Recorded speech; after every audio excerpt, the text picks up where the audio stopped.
ठीक है। क्या पढ़ा था हमने पिछली क्लास में? स्थितिज ऊर्जा।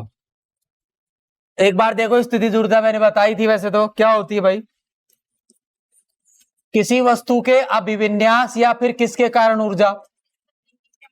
स्थिति के कारण ऊर्जा। दो प्रकार की ऊर्जाएं थी हमने जो अभी तक पढ़ी। एक पर तो पढ़ी थी, कौन सी? गतिज ऊर्जा। यदि m द्रव्यमान का कोई पिंड हो, कितने वेग से चल रहा हो, तो इसमें गतिज ऊर्जा का फॉर्मूला k बराबर 1/2 mv²। ये तो होती है कौन सी ऊर्जा? कौन सी ऊर्जा? गतिज ऊर्जा। गतिज ऊर्जा के बाद में एक ऊर्जा आती है जिसको कहते हैं स्थितिज ऊर्जा। ये होती है पिंड की स्थिति के कारण। मैंने आपको बताया था शायद पहले भी कि जमीन पे रखी हुई किताब को हाथ पे रख लो ऐसे, समझ में आया? और अब हाथ को हटा लो, किताब किधर जाएगी? नीचे की ओर। तो ये निर्जीव वस्तु नीचे गति कैसे कर रही है? क्योंकि इसमें पहले से क्या संचित थी? ऊर्जा। हम कार्य कर रहे हैं क्योंकि हम घर से क्या खा के आए? खाना खा के आए। जो खाना नहीं खा के आए वो घर पे पड़े हुए हैं।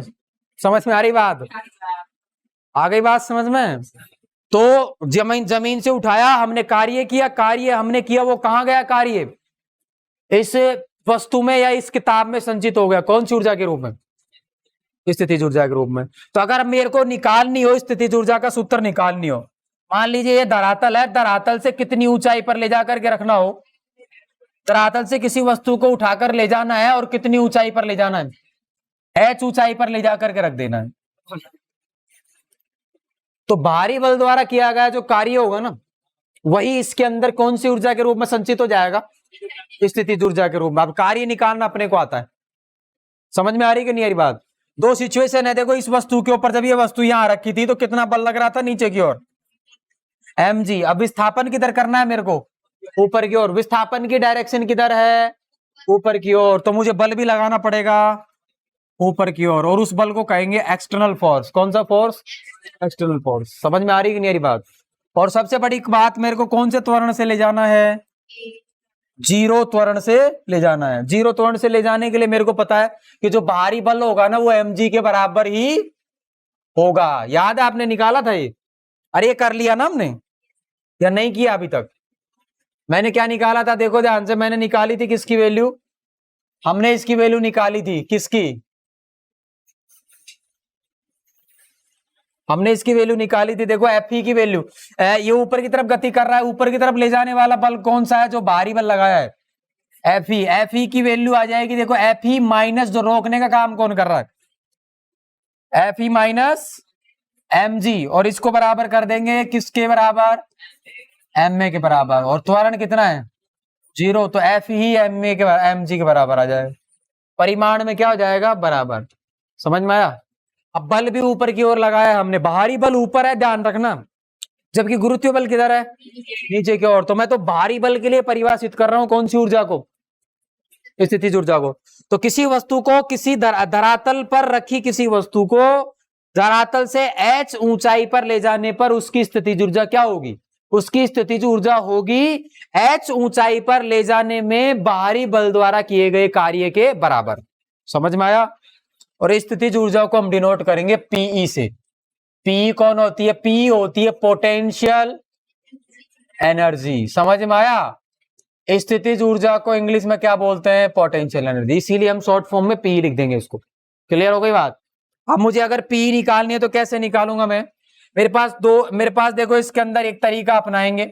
अभी अभी मैंने निकाला, बल कितना आया मेरे पास? बाहरी बल की वैल्यू आ गई किसके बराबर? mg के बराबर। और बल नियत है क्या बदल रहा है? नियत बल है क्या परिवर्ती बल है? नियत बल। नियत क्यों? क्योंकि g का मान कौन है? नियत। m का मान कौन है? नियत। ये बल बदल कहां से रहा है? समझ में आ रहा है? तो नियत बल द्वारा किया गया कार्य तो आपको पहले से आता है, F बराबर कॉस Fs इंटू कौन सा क्या आएगा इसमें? Fs इंटू में आएगा कॉस थीटा। क्या आएगा? Cos theta. बात समझ में आ रही है? अब मेरे को एक बात बताओ, F में और S में एंगल कितना है? और F की जगह F नहीं है, यहाँ F ही है। और बोलो S की जगह कौन है?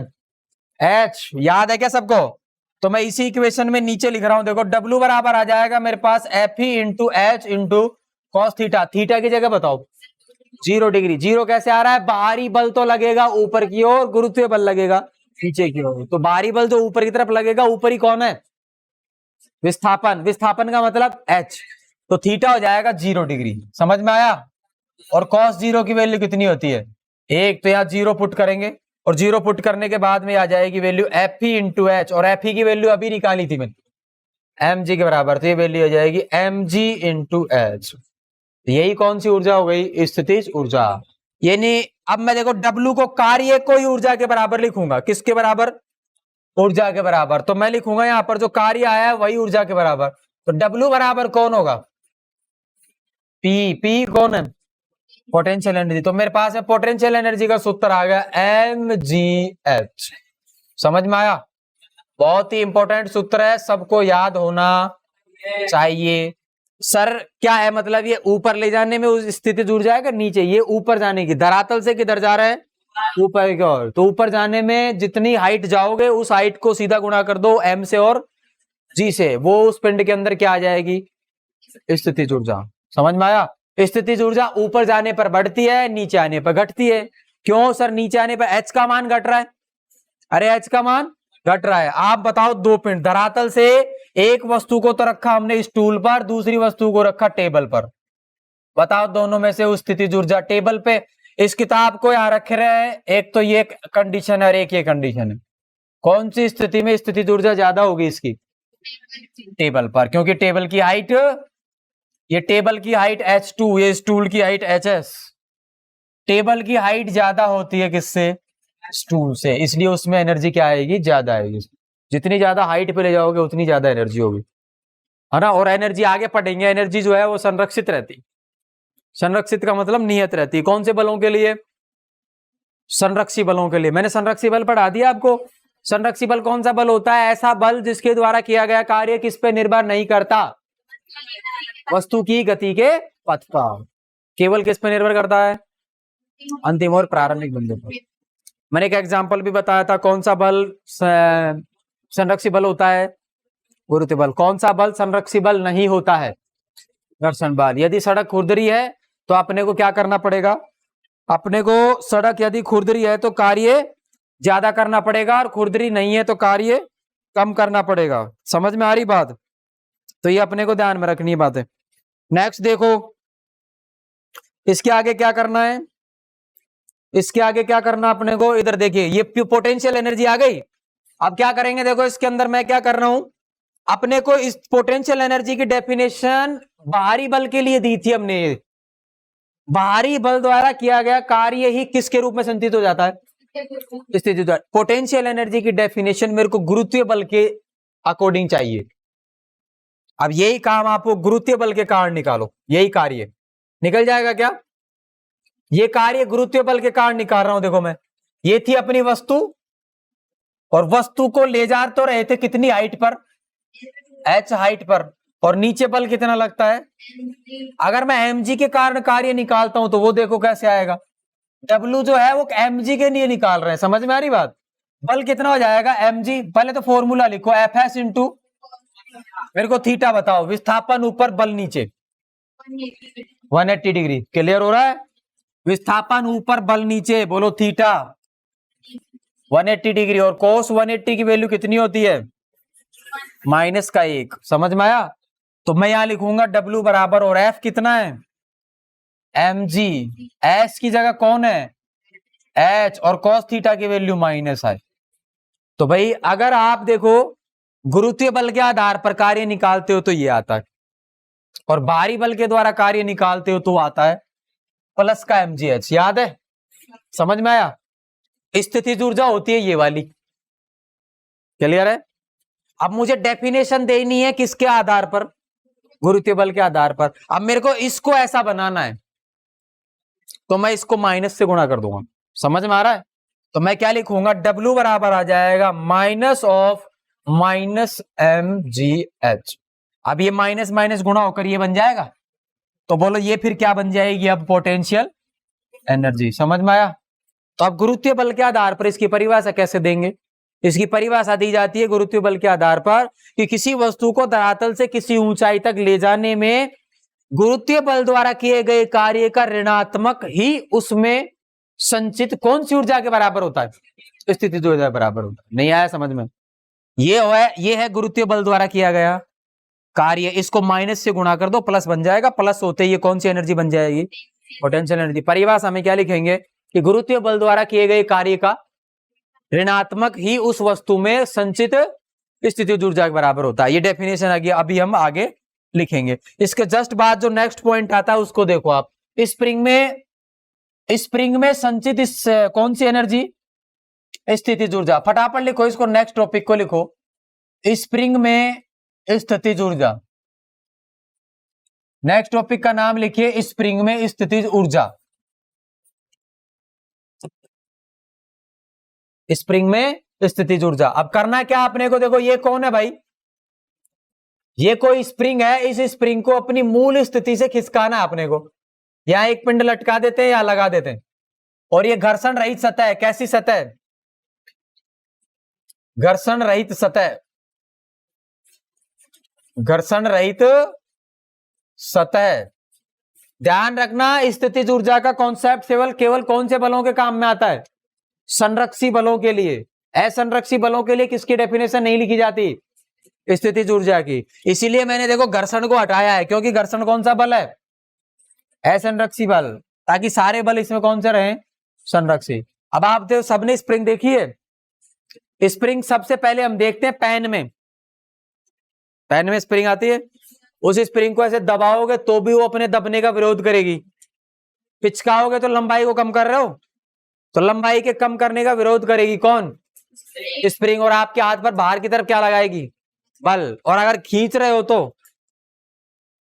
तो भी अपनी लंबाई में होने वाले परिवर्तन का विरोध करेगी। और वापस अपने हाथ को, स्प्रिंग की लंबाई को बढ़ाते हैं, छोड़ते हैं तो वापस अपनी प्रारंभिक स्थिति में आ जाती है, और प्रारंभिक स्थिति से दबाते हैं तो वापस फैल जाती है। समझ में आ रहा है? ये स्प्रिंग का गुणधर्म है। एक स्प्रिंग ली है मैंने, और स्प्रिंग के ऊपर ये द्रव्यमान लटकाया हमने। समझ में आ रहा है? और अभी ये इसकी वास्तविक लंबाई की स्थिति में, कौन सी लंबाई की स्थिति में? वास्तविक लंबाई। यानी ना तो इसको पिचका रखा है ना इसको फैला रखा है। समझ में आया? जो ओरिजिनल लेंथ है ना वो लेंथ है। तो ये कौन सी लंबाई है?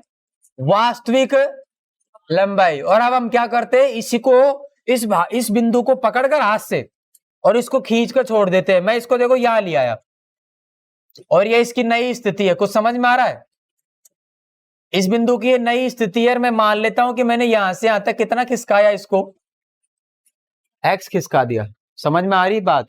और मैं इसको हाथ में से छोड़ दूंगा। आपको पता है छोड़ते ही ये स्प्रिंग किधर खींचेगी? इसको अंदर की ओर, और ये यहां आएगी।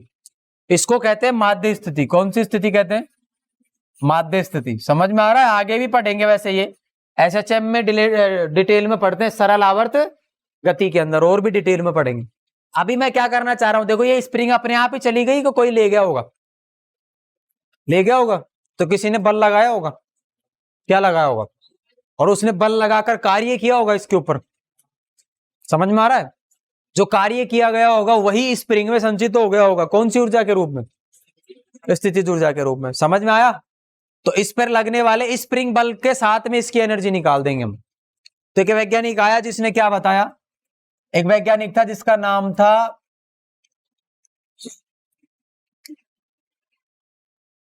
एक वैज्ञानिक था जिसका नाम, चलो बाद में देखेंगे। एफ की वैल्यू किसके समानुपाती आती है? एक्स के। नाम बताता हूं, अभी याद आ रहा है, 2 मिनट रुको। एक वैज्ञानिक था जिसका नाम था हुक। कौन था? हुक। हुक ने क्या बताया कि स्प्रिंग देखो उतना ही ज्यादा बल लगाएगी जितना इसके अंदर क्या आएगा? विस्थापन आएगा। ये कौन सा बल है सर? जब आप इस स्प्रिंग को ऐसे खींचोगे तो स्प्रिंग आपको रोकने का प्रयास करेगी। तो ये जो स्प्रिंग के अंदर ये बल उत्पन्न होता है ना, जो अपनी स्प्रिंग की लंबाई में परिवर्तन का क्या करता है? विरोध करता है। यही बल स्प्रिंग बल कहलाता है। कौन सा बल कहलाता है? स्प्रिंग बल। तो मैं जो एफ को डिनोट कर रहा हूं ना, ये एफ ही कौन है भाई? स्प्रिंग बल। समझ में आया क्या? जब आप किसी स्प्रिंग की लंबाई को बढ़ाने का प्रयास करते हैं तो लंबाई उस परिवर्तन का क्या करती है? स्प्रिंग विरोध करती है। तो वो दूसरी तरफ क्या लगाती है? बल लगाती है। जब आप इसको इधर खींचोगे स्प्रिंग उल्टा खींचेगी। खींचेगी। स्प्रिंग जिस बल से इसको वापस खींच रही होती है ना, उसी बल को कहते हैं स्प्रिंग बल। समझ में आया? और स्प्रिंग बल जो होता है वो समानुपाती होता है किसके? एक्स के। आप जितना ज्यादा इसको खींचोगे कौन सी पोजीशन से? माध्य स्थिति से, उतना ही ज्यादा स्प्रिंग बल लगाएगी इसको वापस लाने के लिए। समझ में आया? ऐसा किसने बताया? हुक ने। क्लियर है? यहां एक्स कौन है? माध्य स्थिति से विस्थापन, माध्य स्थिति से विस्थापन। समझ में आया? तो ये आ गया। देखो अब एक सब समानुपाती का चिन्ह हटता है तो क्या लगता है? क्या लगता है? नियतांक। और एक चीज और बताई उसने ये बताई कि जो बल की दिशा होती है वो एक्स के विपरीत दिशा में होती है। जब आप इसको राइट साइड में ले जाओगे तो बल किधर लगेगा? लेफ्ट साइड में। तो उसके लिए यहां पर माइनस लगाया उसने। क्या लगाया? माइनस का। एफ समानुपाती होता है माइनस का एक्स। समझ में आई बात? और जब इसका समानुपाती का चिन्ह हटेगा तो यहां लगेगा एक के और एक नियतांक हो जाएगा। ये स्प्रिंग बल का सूत्र हुआ। कौन से बल का सूत्र हुआ? स्प्रिंग बल। कि जब भी किसी स्प्रिंग को कितनी लंबाई बढ़ा दी हमने? एक्स लंबाई, तो उसके अंदर एक बल लगेगा जो उस लंबाई को वापस करने का क्या करने की कोशिश करेगा? काम। उस बल को कहते हैं स्प्रिंग बल। और स्प्रिंग बल का फॉर्मूला क्या हो जाएगा? एफ बराबर माइनस का के एक्स। क्लियर हो गई बात? अब यहां के को पता है क्या कहते हैं? के को कहते हैं स्प्रिंग नियतांक। कौन सा नियतांक? स्प्रिंग नियतांक। अरे समझ में आया? अब इसको देखो, मेरे को एक बात बताओ, ये परिवर्ती बल है कि नियत बल है? ये वाला बल परिवर्ती बल है या नियत बल है? परिवर्ती बल। क्यों? एक्स का मान बदलते ही किसका मान बदल जाएगा? एफ का। स्प्रिंग को थोड़ी खींचोगे तो थोड़ा बल लगाएगी स्प्रिंग, स्प्रिंग को ज्यादा खींचोगे तो ज्यादा बल लगाएगी स्प्रिंग। यानी ये नियत बल नहीं है, ये परिवर्ती बल है। और परिवर्ती बल द्वारा कार्य निकालने के लिए कौन सा फॉर्मूला यूज में लेते हैं? समाकलन वाला। याद है क्या? तो मैं इस बल के द्वारा किया गया कार्य निकालूंगा। समझ में आई बात? तो इस बल द्वारा किए गए कार्य को कैसे निकालेंगे? ध्यान से देखो, इस स्प्रिंग बल द्वारा किया गया कार्य निकाल रहे हैं, तो मैं कार्य निकालूंगा। कार्य निकालेंगे वो ले आएंगे, देखो समाकलन ऑफ एफ डी एक्स। समझ में आई बात? समाकलन ऑफ एफ डी एक्स। और मैं इसको विस्थापित कर रहा हूं, देखो 0 से लेकर के एक्स तक। शुरुआत में देखो यहां मान लेते, यहां कितना एक्स की वैल्यू कितनी है यहां पर, और यहां एक्स हो गई। खींच करके इसको लंबाई को बढ़ा दिया। शुरू में लंबाई कितनी थी स्प्रिंग की? स्प्रिंग की लंबाई में वृद्धि 0, बाद में बढ़कर कितनी होगी लंबाई? एक्स। तो मैं समाकलन शुरू करूंगा 0 से कहां तक? एक्स तक। और मैं एफ की वैल्यू पुट कर दूंगा इसमें। मैंने अभी अभी निकाला एफ बराबर क्या होता है, तो डब्ल्यू बराबर आ जाएगा मेरे पास में माइनस का समाकलन 0 से लेकर कहां तक? एक्स तक। ये चीज समझ में आएगा? अरे भाई पहले विस्थापन को क्या लेते थे हम? एस। तो यहां क्या लिया है?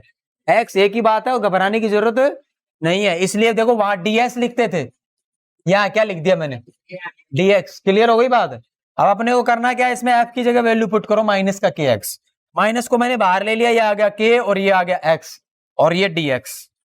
के एक नियतांक है, मैंने अभी अभी बताया आपको। के कौन है? नियतांक। नियतांक को अवकलन के चिन्ह से कहां ले लेंगे? ये 0 से लेकर के एक्स और एक्स डीएक्स। बताओ एक्स डीएक्स की वैल्यू बताओ। इसका समाकलन कौन बता सकता है? आपको ये आता है समाकलन ऑफ एक्स की पावर एन डीएक्स। ये आता है एक्स की पावर एन प्लस 1 बटे एन प्लस 1, लेकिन यहां एक्स है केवल, एक्स की पावर 1, तो एक्स की पावर 1 प्लस 1 बटे 1 प्लस 1। समझ में आ रहा है? तो एक्स स्क्वायर बटे 2। तो मैं यहां इसका समाकलन कर दूंगा, माइनस की जगह माइनस, ब्रैकेट बंद करेंगे और अंदर लिखेंगे एक्स स्क्वायर बटे 2। और के कहां गया? अरे के भी तो लगाओ, के नियतांक का वो कहां चल रहा है? बाहर। और ये लिमिट 0 से लेकर कहां तक? एक्स तक। समझ में आया? अब मेरे को करना क्या है, इसमें लिमिट्स पुट करनी है। इसमें लिमिट पुट करो, ऊपर वाली लिमिट पहले पुट करोगे, बाद वाली लिमिट ये आ जाएगा माइनस, ब्रैकेट लगाओ, एक्स की जगह एक्स पहले से रखा हुआ है, तो ये आ जाएगा एक्स स्क्वायर बटे 2 और माइनस क्या लिखोगे? 0। समझ में आया?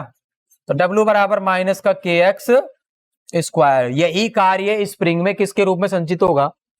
स्थितिज ऊर्जा। तो स्प्रिंग की स्थितिज ऊर्जा आ गई, देखो पी आ गई स्प्रिंग की, पी स्प्रिंग ये बराबर हो जाती है माइनस का 1/2 के एक्स स्क्वायर। समझ में आया कुछ? ये स्प्रिंग की कौन सी ऊर्जा है? स्थितिज ऊर्जा। अब आपने को कॉपी करना है, स्प्रिंग की स्थितिज ऊर्जा कॉपी करनी है फटाफट। क्लियर है? न अब ये कॉपी करेंगे और फिर हम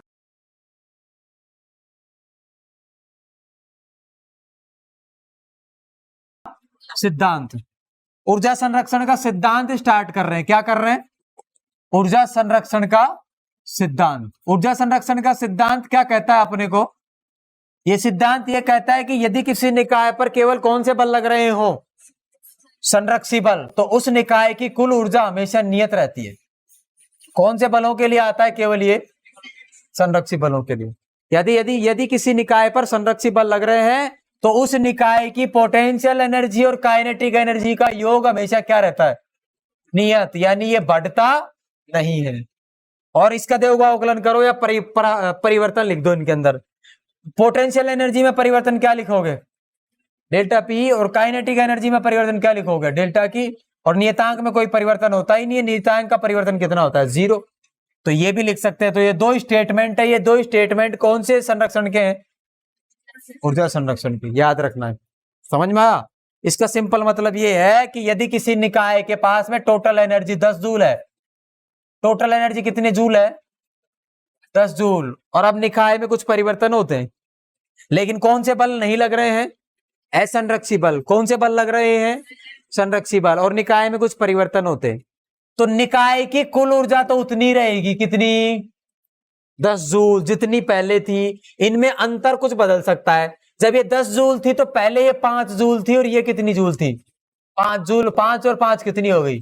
10 जूल। अब इसमें कुछ परिवर्तन हुए, मतलब निकाय के अंदर कुछ बल लगाए गए। तो बल लगाने के कारण हो सकता है पोटेंशियल एनर्जी का मान तो बढ़कर कितना हो जाए? 7। अगर ये बढ़कर 7 हो गया तो निश्चित रूप से काइनेटिक एनर्जी घटकर कितनी हो जाएगी? 3। हमेशा योग उतना ही रहेगा जितना शुरू में था। नहीं आया समझ में? इसी को कहते हैं कौन सी ऊर्जा है? ऊर्जा संरक्षण का सिद्धांत। देखो हुआ क्या? गतिज ऊर्जा तो क्या हो गई? गतिज ऊर्जा तो घट गई। और कौन सी ऊर्जा बढ़ गई? पोटेंशियल एनर्जी बढ़ गई। तो जितनी ये बढ़ेगी उतनी ये घटेगी, क्योंकि योग हमेशा नियत रहता है। ऊर्जा को ना तो उत्पन्न कर सकते, ना ही ऊर्जा को नष्ट कर सकते। ये हमेशा नियत रहेगी। अगर कौन से बल कार्यरत हैं? तो संरक्षी बल। सर ऐसा क्यों? घर्षण बल के अंदर देखो लॉस होता है। अगर किसी निकाय पर कौन से बल लगने लग जाएं? असंरक्षी बल। असंरक्षी बल का एक उदाहरण है कौन सा बल? घर्षण बल। घर्षण बल लगने लग जाएगा तो उष्मा के रूप में हानि होने लग जाएगी। अरे समझ में आ रही बात? किसके रूप में हानि होने लगेगी? उष्मा के रूप में। और उष्मा के रूप में हानि होने लगेगी तो वो हीट तो चली गई। अरे वो तो निकाय से बाहर चली गई। आप ये समझिए कोई गाड़ी है ऐसे सड़क पर दौड़ रही है जिसके सड़क के ऊपर घर्षण बल लग रहा है। क्या लग रहा है? घर्षण बल। अगर आप किसी चलती हुई गाड़ी को रोकते हो तो उस चलती हुई गाड़ी में कौन सी ऊर्जा है पहले बताओ? गतिज ऊर्जा। और अचानक उसको रोकते ही उसको वेग कितना हो गया? 0। तो वेग 0 होते ही उसकी ऊर्जा तो खत्म हो गई। तो वो कहां चली गई? वेग 0 होते ही स्थिति गतिज ऊर्जा कितनी हुई? 0। तो जो ऊर्जा थी, अब आप सर आपने थोड़ी देर पहले तो बताया ऊर्जा ना तो उत्पन्न होती है ना ही नष्ट हो गई। इसका मतलब तो ऊर्जा नष्ट हो गई। उस गाड़ी के पास पहले गतिज ऊर्जा थी, ब्रेक लगा दिए, गतिज ऊर्जा खत्म हो गई। और आप कह रहे हो कि ऊर्जा नष्ट होती नहीं है, वो तो नष्ट हो गई। ऊर्जा नष्ट नहीं हुई है। जितनी कार की गतिज ऊर्जा थी ना, वो ऊर्जा काम आ गई सड़क और टायरों के बीच में क्या लगाने में? घर्षण बल से लड़ने के काम में आ गई। और उनका फर्क क्या पड़ा? टायर गर्म हो गई। नहीं देखते हो गाड़ी बहुत दूर से चलकर आई है तो टायर क्या हो जाते हैं? गर्म हो जाते हैं। क्यों गर्म हो जाते हैं? बीच बीच में ब्रेक लगाए होंगे आपने। ब्रेक लगाए होंगे तो जो गाड़ी की स्थितिज ऊर्जा थी वो टायर की उष्मा के रूप में परिवर्तित हो जाती है। टायर के अंदर चली जाती है वो हीट के रूप में, और वो रिलीज होती रहती है बाहर की तरफ। तो ऊर्जा नष्ट नहीं होती है। ऊर्जा केवल अपना रूप बदलती है। पहले वो जब गाड़ी दौड़ रही थी तो वो गतिज ऊर्जा के रूप में थी, और जब ब्रेक लग गए तो अब वही ऊर्जा टायर के अंदर गर्मी के रूप में है। और गर्मी मतलब उष्मा। अरे समझ में आ रहा है? तो उष्मा नष्ट नहीं हुई, सिर्फ क्या बदल लिया उसने?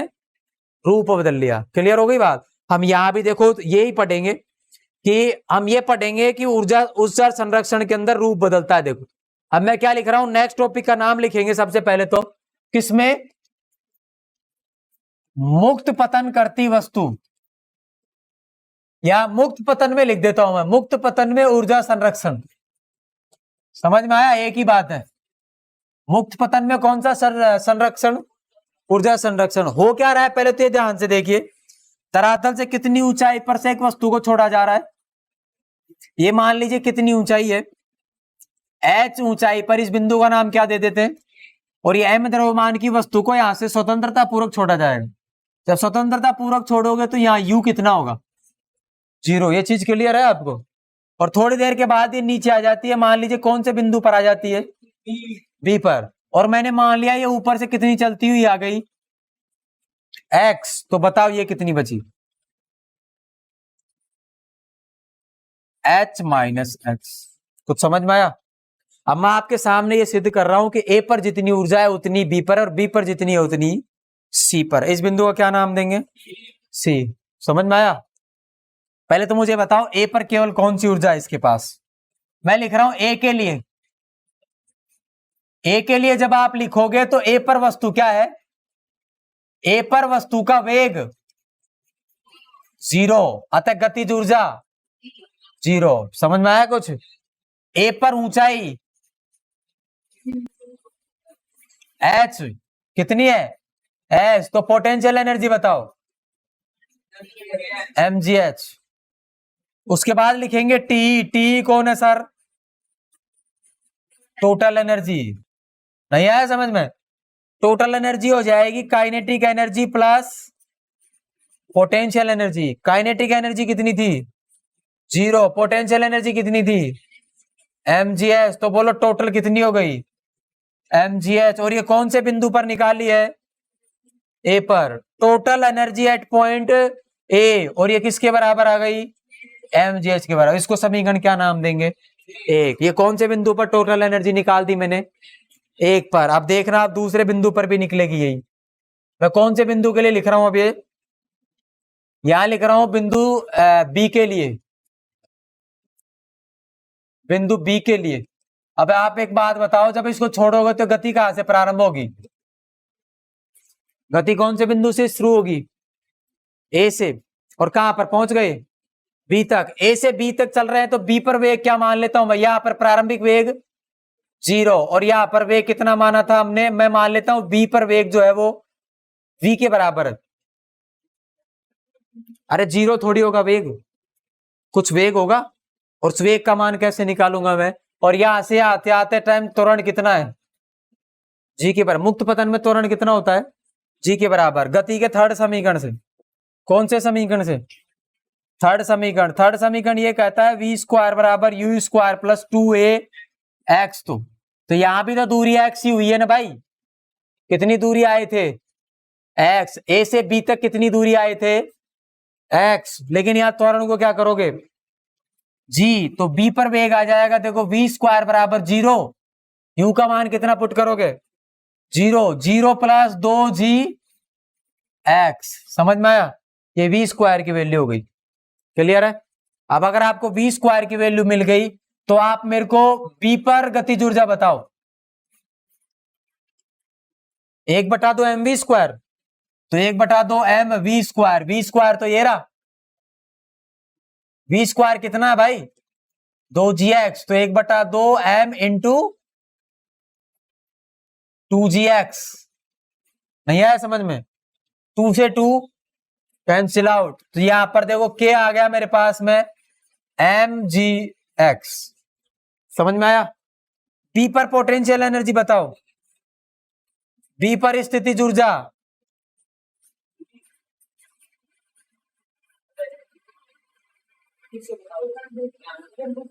मैंने क्या कहा, गति कहां से प्रारंभ होगी, a से। हाथ में से छोड़ दिया, कहां से छोड़ा, a से। कहां तक पहुंचे, b तक, जो बीच में है लगभग c और a के। अब b पर वेग कैसे निकालोगे, मुक्त पतन हो रहा है, a से b तक की दूरी कितनी है, x। अरे x नीचे आ गए, तो नीचे से कितनी बची हुई है अभी, h माइनस x। तो ये b पर वेग कैसे निकालोगे, v बराबर हो जाएगा second equation, third equation. Third equation क्या होती है, v स्क्वायर बराबर u square plus 2ax। u की वैल्यू कितनी है, 0, और x की जगह x, a की जगह क्या पुट करोगे, g। तो आ जाएगा v square plus 2gx। Clear है? अब मेरे पास v स्क्वायर की वैल्यू आ गई, मैं b पर गतिज ऊर्जा निकाल रहा हूं। v पर गतिज ऊर्जा होती है 1/2 mv स्क्वायर, या v स्क्वायर की वैल्यू पुट करो, अभी निकाली थी 2gx। 2 से 2 कट गया, mgx आ गया। अब मेरे को कौन सी ऊर्जा निकालनी, स्थितिज ऊर्जा। तो बी पर स्थितिज ऊर्जा पी बराबर हो जाएगा एम जी, बताओ, H minus x, H minus x. ध्यान से देखिए, बी बिंदु की ऊंचाई कितनी है धरातल से? बी बिंदु की धरातल से ऊंचाई एच माइनस एच। तो एच की जगह क्या पुट करोगे? H minus. समझ में आया? तो अब टोटल एनर्जी निकालो इसकी टोटल एनर्जी निकालो। बी पर टोटल एनर्जी, बी पर टीई, इसको लिख सकते हैं टीबी।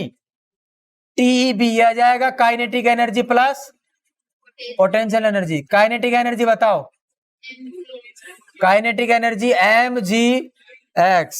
समझ में आया? पोटेंशियल एनर्जी बताओ, M G H minus X. Solve करो इसको, देखो एम जी एक्स माइनस का माइनस से माइनस कैंसिल आउट, ये बच जाएगा मेरे पास में एम जी एच। समीकरण नंबर 2। ये कहां पर एनर्जी है? Total energy at point B. समझ में आया? सिद्ध हो गया, जितनी एनर्जी ए पर थी उतनी एनर्जी कहां है? बी पर। अब मैं किस पे सिद्ध करूंगा? सी पर। सी वाले बिंदु को देखो, सी पर बताओ, सी पर सी के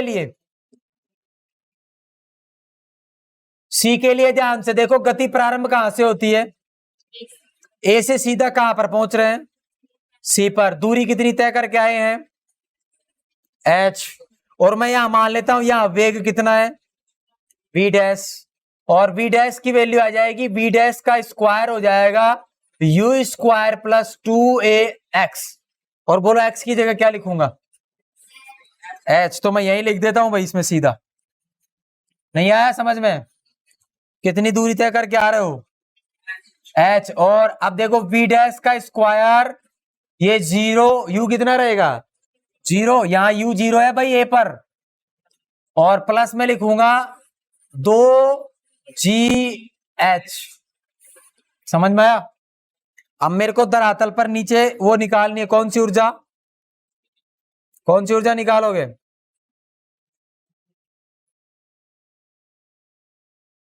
निकालिए, यहां पर एनर्जी निकालिए। सी पर ऊर्जा लिखो, सी पर गतिज ऊर्जा बराबर के का मतलब 1/2 mv डैश स्क्वायर। सी पर वेग कितना माना है? mv डैश, और v डैश स्क्वायर की वैल्यू अभी निकालिए। तो 1/2 गुणा m गुणा 2 गुणा जी एच। समझ में आया?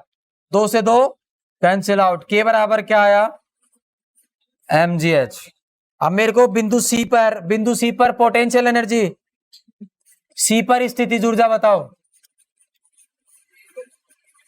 सी पर स्थितिज ऊर्जा P बराबर 0। अरे 0 कैसे आ गया? धरातल पर आ गए सीधा, हाइट खत्म हो गई, कोई हाइट नहीं है जमीन से, तो हाइट 0 हो गई। क्या हो गई? 0। टोटल एनर्जी बताओ, total energy at C, total energy at C kinetic energy plus potential energy. तो यहां लिखोगे mgh प्लस 0। तो टोटल एनर्जी एट सी बराबर आ जाएगा mgh। समीकरण नंबर 3। अब मैं लिख रहा हूं समीकरण 1, 2 एवं 3 से। समीकरण 1, 2 एवं 3 से मेरे पास में क्या आ जाएगा? ध्यान से देखो, total energy at point A बराबर total energy at point B बराबर total energy at point C. और ये सब किसके बराबर? एम जी एच के बराबर। समझ में आ रहा है कुछ? ये किसके बराबर है सब? एम जी एच के बराबर। समझ में आई बात? ये आ जाएगा एम जी एच के बराबर। यही ऊर्जा संरक्षण से सिद्ध करना था अपने। मैंने सिद्ध कर दिया, ए पर टोटल ऊर्जा रहेगी बी के बराबर, बी पर रहेगी सी के बराबर, और तीनों पर ही टोटल ऊर्जा किसके बराबर है? इससे ये सिद्ध होता है कि गिरते हुए पिंड की सभी जगह पर ऊर्जा समान रहती है, अलग अलग ऊर्जा नहीं होती। अब आप कहोगे सर ऊर्जा अलग अलग कैसे नहीं है? नीचे आते टाइम वेग तो बढ़ रहा है। अरे वेग बढ़ रहा है तो कौन सी ऊर्जा घट रही है? स्थितिज ऊर्जा। ये आपका टॉपिक कंप्लीट हो गया। कौन सा? किसके लिए ऊर्जा संरक्षण?